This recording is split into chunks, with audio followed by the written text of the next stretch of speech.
एक राजा के 7 पुत्र थे। उन सबके विवाह हो चुके थे। उनमें से 6 पुत्रों के संतान भी हो चुकी थी।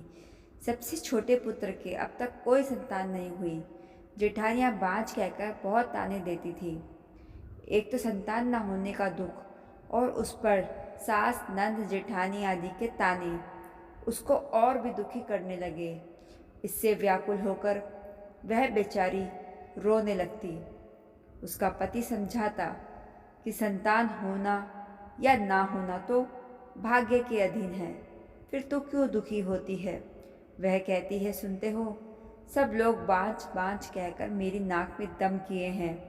पति बोला, दुनिया बकती है, बकने दे, मैं तो कुछ नहीं कहता, तू मेरी ओर ध्यान दे और दुख को छोड़कर प्रसन्न रह।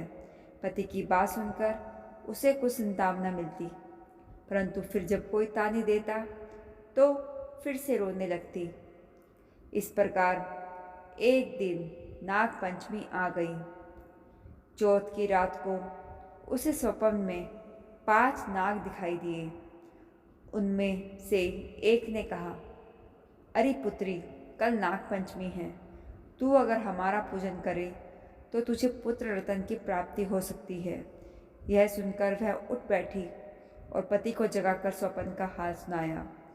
पति ने कहा, यह कौन सी बड़ी बात है। 5 नाग अगर दिखाई दिए हैं तो 5 की आकृति बनाकर उसका पूजन कर देना। नाग लोग ठंडा भोजन ग्रहण करते हैं, इसलिए उन्हें कच्चे दूध से प्रसन्न करना।